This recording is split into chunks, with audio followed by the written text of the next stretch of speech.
strage del bus, in attesa dell'esito dell'autopsia sul conducente, nominato il perito che esaminerà la scatola nera del mezzo. Nei prossimi giorni potrebbero arrivare le prime iscrizioni nel registro degli indagati. La Guardia di Finanza di Venezia ha concluso un'indagine nei confronti di 5 persone ritenute responsabili di un commercio illegale nel settore del pellet, 4 le province venete coinvolte. La guerra in Israele, 4 giorni bloccato a Tel Aviv, l'odissea di un avvocato padovano che ora è riuscito a tornare a casa. Ventenne montebellunese ricoverata dopo aver contratto il morbillo. Il rischio epidemia spinge l'ULSS 2 a raccomandare fortemente la vaccinazione nell'area del distretto di Asolo. Nel giorno del via libera della Commissione Cultura del Senato, la proposta di riconoscere il Teatro Olimpico di Vicenza monumento nazionale, paura per un principio di incendio che ha fatto scattare l'allarme. Crollo demografico, Veneto apripista di un protocollo che unisce ANCI e Forum delle associazioni familiari per mettere in campo azioni concrete a sostegno della natalità. Filmati, immagini, giornali d'epoca, testimonianze di superstiti e di emigranti. È la mostra 9 ottobre 1963, il risveglio degli emigranti, ospitata a Belluno. Ben ritrovati con l'edizione del Veneto dei nostri telegiornali. La strage del bus ancora in primo piano in attesa dell'esito dell'autopsia. È stato nominato il perito che aprirà la scatola nera dell'autobus, mentre nei prossimi giorni potrebbero arrivare le prime iscrizioni nel registro degli indagati. La Procura di Venezia ha affidato a un esperto informatico di Venis la consulenza tecnica per l'apertura della scatola nera, da cui dovrebbero emergere i video ripresi dalle 6 telecamere interne ed esterne dell'autobus guidato da Alberto Rizzotto. Si potrebbe dunque vedere esattamente quello che è accaduto prima e durante la tragedia sul cavalcavia di Mestre. E mentre si attende l'esito dell'autopsia, nei prossimi giorni potrebbero anche arrivare le prime iscrizioni nel registro degli indagati come atto dovuto, e in cui potrebbe anche comparire il comune, come ha dichiarato l'assessore Boraso, intervenuto nella trasmissione Ring. Potrebbe finire tra gli indagati? Vabbè, ma non può essere come può essere per il sindaco, per me, per tutti i nostri uffici, e dovremo rispondere nelle sedi competenti che quel cavalcavia sia obsoleto, lo è nei fatti. Non è un caso che noi dal 2016, come siamo arrivati, abbiamo ereditato questo cavalcavia, abbiamo iniziato il monitoraggio, la valutazione tecnica, la definizione di quanti erano economicamente i soldi necessari per la messa in sicurezza e l'ammodernamento di questo cavalcavia. Circa 7 milioni di euro. Poi nel 2018, col crollo del ponte Morandi, Boraso chiese ulteriori verifiche. Controllare metro per metro i piloni di questo cavalcavia, come hanno fatto, e io ringrazio gli uffici che hanno controllato questo cavalcavia metro per metro. Poi è iniziata una lunga trafila burocratica che ha impedito di agire tempestivamente, anche perché, ribadisce Boraso, non bastava occuparsi solamente del guardrail. Il rifacimento totale di una banchina a norma per poter agganciare un guardrail di ultima generazione, certamente alle norme vigenti in questo momento. I piloni di questi cavalcavia non li ha mica fatti il Comune di Venezia, la proprietà di questi cavalcavia, non voglio farlo, è ancora dello Stato. Poi evidenzia: ce l'avevamo fatta perché da un mese il cantiere era aperto e delle imprese del nostro Veneto stavano operando seriamente per rimettere in ammodernamento, in sicurezza questo cavalcavia. Ma al di là delle responsabilità a cui l'assessore non ha intenzione di sottrarsi, nel cuore regna un immenso dolore. Io ho figli piccoli, ognuno, sono anche nonno, recentemente diventato nonno, vi lascio pensare se sia, ed è difficile togliersi dall'immagine, e dopo risponderemo tutte le sedi competenti, per carità. Maxi frode fiscale. I finanzieri veneziani hanno concluso un'indagine nei confronti di 5 persone ritenute responsabili di commercio illegale nel settore del pellet. 34 milioni di euro. A tanto ammonta la frode fiscale internazionale nel settore della compravendita di pellet, messa in atto da 5 persone. La Guardia di Finanza del secondo nucleo operativo metropolitano di Venezia, coordinata dalla Procura di Padova, ha ricostruito le operazioni illegali effettuate dal 2019 al 2022 tra Veneto ed Europa orientale. Si tratta della classica frode carosello attuata mediante un sistema di false fatturazioni. Le operazioni venivano svolte da società fasulle con sede a Venezia, Treviso, Vicenza e Padova, create appositamente per acquistare grossi quantitativi di pellet da fornitori polacchi, slovacchi ed estoni. Il materiale passava direttamente alle vere società acquirenti della provincia di Padova, permettendo così di evadere il debito IVA scaturito dalle cessioni intracomunitarie. In questo modo potevano rivendere il pellet a prezzi inferiori a quelli di mercato. Per ricostruire questo meccanismo, i finanzieri hanno analizzato la contabilità delle società coinvolte, i conti correnti e i tabulati telefonici, passando poi alle attività di perquisizione nelle sedi delle imprese e delle persone oggetto di indagine. La guerra in Israele, mentre si rafforza la sorveglianza anche nel nostro paese in tutti quelli che sono considerati gli obiettivi sensibili, vi raccontiamo la storia di un avvocato padovano che è riuscito a rientrare in Italia dopo 4 giorni bloccato a Tel Aviv. Sentiamo. L'avvocato padovano Dario Furlan è rientrato in Italia da Israele ieri sera all'aeroporto Catullo di Verona. Insieme alla compagna però è rimasto bloccato a Tel Aviv per 4 lunghi giorni, cercando un modo di partire per rientrare in Veneto. Il 90% dei voli erano cancellati anche ieri. Diciamo che l'ambasciata italiana nei primi 2 giorni non è stata molto operativa, poi si è attivata, hanno comunque creato un banco all'interno dell'aeroporto dove raccoglievano i nominativi anche di chi aveva delle difficoltà per il rientro, non aveva trovato voli e quant'altro, perché la Farnesina appunto aveva iniziato a organizzare i voli militari. Più volte si è recato all'aeroporto Ben Gurion. I cartelloni segnavano i voli saltati, come ha testimoniato lui in queste foto. Anche solo raggiungerlo era però un'impresa. La situazione a Tel Aviv era surreale, per certi versi ricordava la desolazione del lockdown del 2020, ci dice l'avvocato Furlan. L'atmosfera è abbastanza surreale, nel senso che per quanto gli israeliani siano abituati a un certo tipo di tensione, per quanto una buona fetta della popolazione siano riservisti e quindi appena scattano degli allarmi corrano a difendere il loro paese. Una situazione del genere era totalmente inaspettata. Era la prima volta che si recava in Israele, un viaggio di lavoro a cui sono stati aggiunti giorni da turista, piani che sono però cambiati radicalmente. L'idea era quello poi negli ultimi 3-4 giorni di girare il paese. Fortunatamente il rientro a Tel Aviv è stata la cosa più importante, perché avevamo pianificato sia di andare nel Mar Morto, che poi ovviamente non si poteva fare, e quando sono iniziati i lanci dei missili andare verso nord. E anche lì per fortuna non l'abbiamo fatto, perché poi sono iniziati i lanci anche dal Libano e quindi non era sicuro neanche il nord del paese. Diciamo che il centro di Tel Aviv e il litorale erano le zone meglio presidiate, e quindi sì, è andata bene così.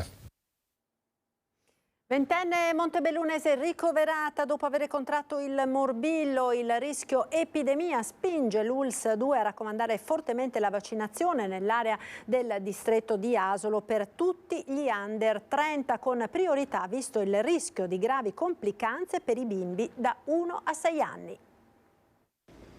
Si è presentata al pronto soccorso con sintomi importanti che poi gli accertamenti hanno correlato al morbillo. Una 20enne domiciliata a Montebelluna, non vaccinata contro il virus del morbillo, è ora ricoverata all'ospedale. È ovviamente una patologia infettiva importante, tant'è che la persona poi è stata ricoverata in malattie infettive perché presentava una reazione esantematica importante e poi soprattutto febbre alta. Il patogeno si trasmette per via aerea ed ha una contagiosità molto elevata. L'alto rischio epidemiologico di diffusione nell'area del distretto di Asolo, dove la copertura vaccinale è insufficiente, in particolare nell'età pediatrica, ha fatto scattare nell'ULSS 2 le azioni di prevenzione del caso e la forte raccomandazione alla vaccinazione che, assieme a parotite e rosolia, rientra tra quelle obbligatorie dal 2017. È una vaccinazione che viene proposta e qualche genitore non aderisce, quindi il consiglio che noi diamo, ne abbiamo parlato, ringrazio anche i sindaci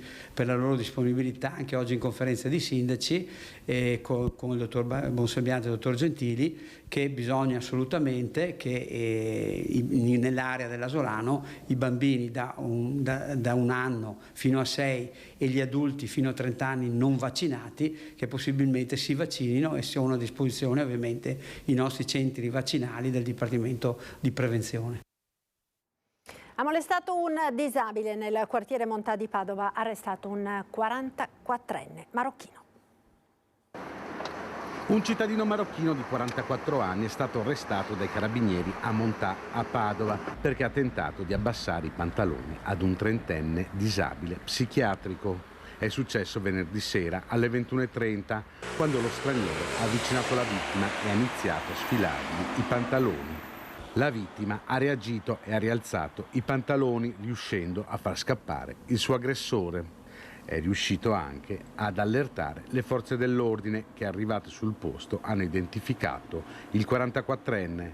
Fermato dai militari, l'uomo era agitato e molto aggressivo, ha anche minacciato di morte i 2 carabinieri che gli chiedevano i documenti. Il marocchino è stato denunciato con l'accusa di resistenza a pubblico ufficiale. L'uomo è già noto alle forze dell'ordine, ma non per reati simili. Ora andrà a processo il prossimo 17 ottobre. A Vicenza ora via libera della Commissione Cultura del Senato la proposta di riconoscere il Teatro Olimpico di Vicenza come monumento nazionale. Se la cultura è l'anima di un popolo, il Palladio è l'anima di Vicenza.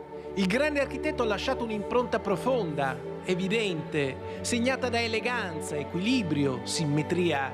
Se Vicenza dal 1994 è patrimonio UNESCO è grazie al maestro del classicismo cinquecentesco che ha lasciato 23 palazzi al patrimonio della città, ma anche 24 ville patrizie e ponti in legno o muratura in tutto il Veneto. Oggi la Commissione Cultura del Senato ha dato il via libera all'unanimità per dichiarare il Teatro Olimpico monumento nazionale. Un disegno di legge presentato dal vicentino Pierantonio Zanettin. È stato approvato poco fa qui al Senato, in Commissione Cultura, il disegno di legge per far dichiarare monumento nazionale il Teatro Olimpico di Vicenza. È stato approvato all'unanimità e con la procedura redigente. Questo significa che avrà un iter veloce in aula. Noi speriamo addirittura che possa essere approvato entro quest'anno. Il Teatro Olimpico, il primo e più antico teatro stabile coperto dell'epoca moderna, progettato nel 1580 su commissione dell'Accademia Olimpica, sodalizio di importanti personalità vicentine nell'ambito delle lettere, delle scienze e delle arti, si avvia così a diventare monumento nazionale, come era già accaduto nel 2014 per la Basilica. Un riconoscimento legittimo, una grande opportunità per rendere omaggio al Palladio, ma anche a chi ha salvaguardato il patrimonio che ci ha lasciato. Credo che in questo momento vada tributato un ringraziamento al comitato promotore e in particolare al suo animatore Vladimiro Riva, che alla valorizzazione del patrimonio artistico-culturale di Vicenza ha dedicato la gran parte della sua vita. Il via libera all'unanimità in Commissione Cultura al Senato è indice che arte e cultura mettono, come devono fare, tutti d'accordo, al di là dei colori politici. Il Teatro Olimpico merita di essere celebrato, ma monumento lo era già e di prestigio non solo nazionale, ma internazionale.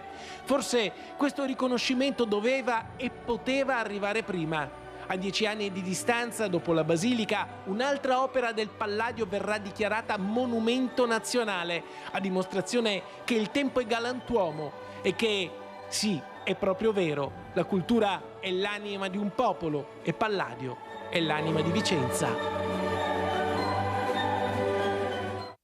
E proprio al Teatro Olimpico di Vicenza, in questa giornata così importante, un principio di incendio ha fatto scattare l'allarme. Un principio di incendio di lieve entità stamattina intorno alle 7 si è verificato all'esterno del Teatro Olimpico di Vicenza, intaccando la porta del locale delle caldaie che dà sul largo Wolfangete. Le fiamme, che secondo le ipotesi al vaglio dei vigili intervenuti potrebbero essere state accese da un senza fissa dimora che tentava di scaldarsi, avrebbero provocato del fumo penetrato all'interno del locale caldaia, facendo così scattare l'allarme antincendio. All'arrivo dei vigili del fuoco, intervenuti con 2 squadre, le fiamme erano già state spente nell'immediatezza da una persona che passava nella via. I pompieri hanno provveduto all'areazione del locale caldaia, dove all'interno persisteva un po' di fumo, provvedendo inoltre all'ispezione e al controllo dell'intero teatro. Sul posto la polizia locale, i carabinieri e la polizia di Stato per far luce su cause e dinamiche. Le operazioni di messa in sicurezza del locale tecnico e del teatro, che non hanno subito nessun danno e sono terminate alle 8:45 con il rientro in sede delle squadre. Pubblicità, ora linea alla regia, ci rivediamo tra pochissimo.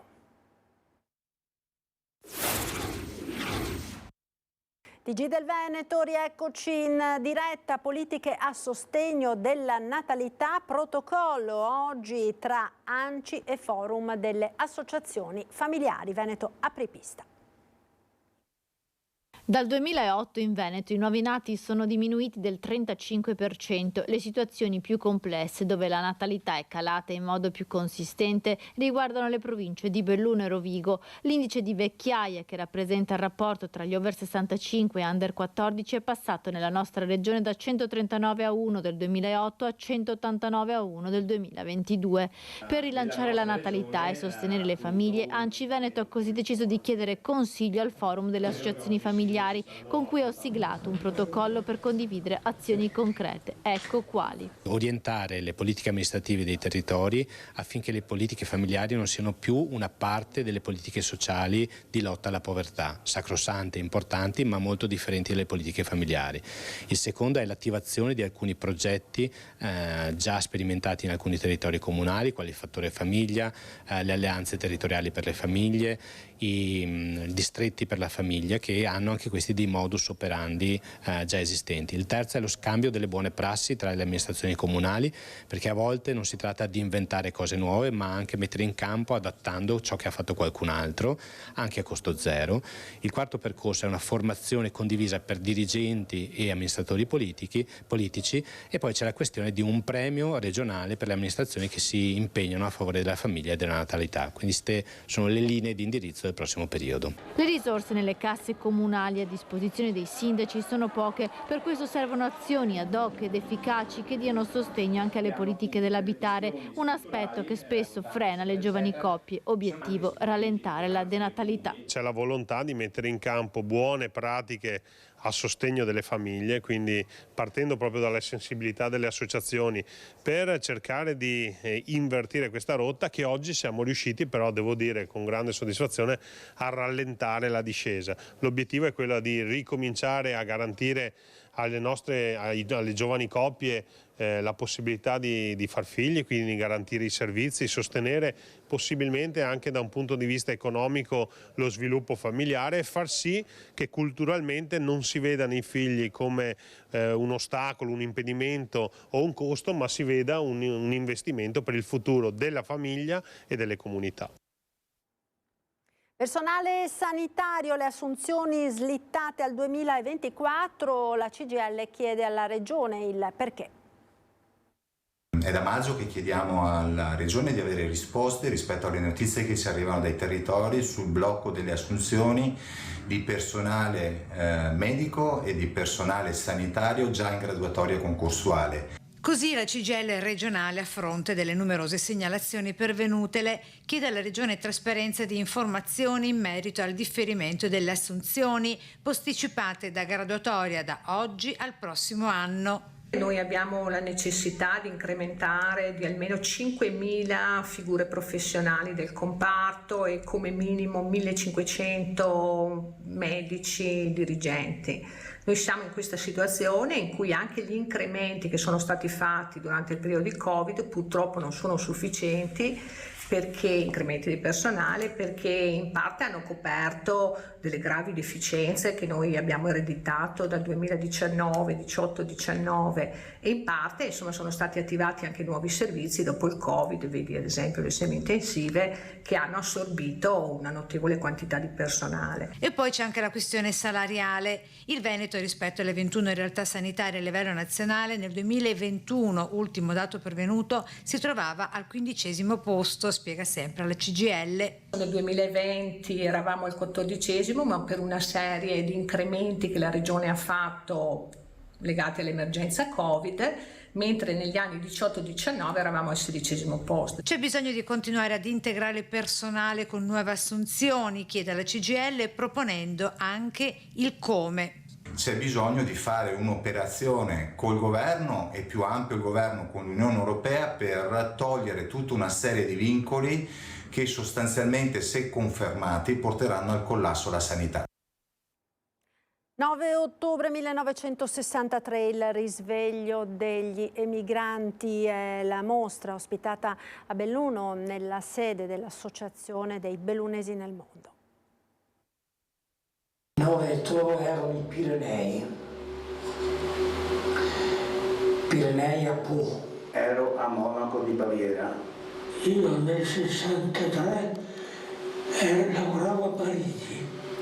Il 9 ottobre eravamo in Germania, che lavoravamo tutti e due, marito e moglie, e avevamo una bambina piccola che era nato in maggio. 30 minuti col fiato sospeso, 30 minuti di brividi e di lacrime che non si riescono a trattenere. 9 ottobre 1963, il risveglio degli emigranti. È una mostra che fa memoria di un'altra prospettiva del disastro del Vajont, quella vissuta dagli emigranti del loro ritorno a un mondo che non c'è più. È il mondo che si sono ritrovati quelli che erano di Longarone e delle altre zone attigue e che erano all'estero per lavoro e che hanno saputo in modo frammentario notizie per sentito dire attraverso i canali dei nostri consolati, attraverso quelli che ascoltavano le radio, e sono rientrati senza sapere esattamente cosa trovavano. Il nulla, un paesaggio lunare, una spianata di fango, acqua e sassi, una vita, un pezzo di vita troncato in 4 minuti. Il disastro del Vajont e i suoi effetti, filmati, immagini e giornali d'epoca, testimonianze di superstiti ed emigranti, raccolti con amore, elaborati e disponibili dal prossimo 14 ottobre al 30 novembre, weekend compresi, all'interno del Museo Interattivo delle Migrazioni in via Cavour a Belluno. Ti viene anche da piangere nel sentire alcuni testimoni diretti di questa tragedia. Con pochissime risorse abbiamo fatto una cosa fai da te, con però dei volontari professionisti che ci hanno permesso anche questa volta di raggiungere l'obiettivo. La mostra evento dell'Associazione Bellunesi nel mondo è stata finanziata dalla Regione e realizzata in collaborazione con il Comune di Longarone, l'Associazione Vajont, il futuro della memoria e il Comitato Sopravvissuti del Vajont, echi di memoria e della rinascita che a distanza di 60 anni sono una ferita ancora aperta. Ed è tutto per questa edizione del Veneto dei nostri TG. Io vi ringrazio per essere stati con noi, vi lascio come sempre alle previsioni del tempo, il meteo. Arrivederci.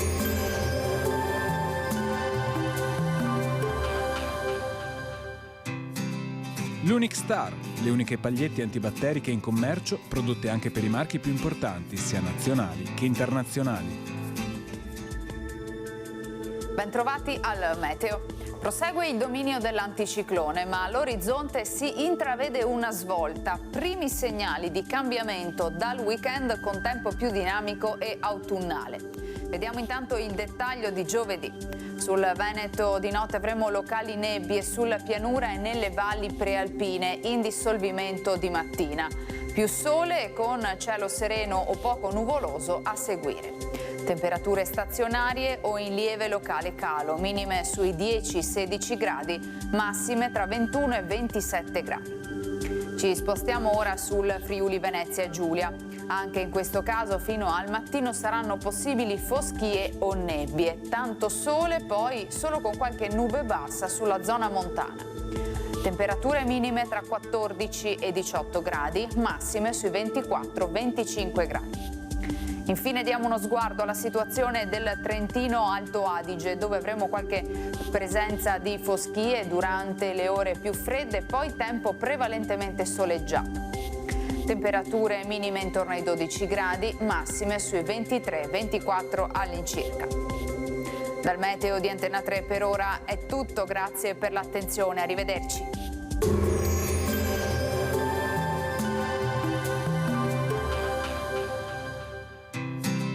L'Unic Star, le uniche pagliette antibatteriche in commercio prodotte anche per i marchi più importanti, sia nazionali che internazionali.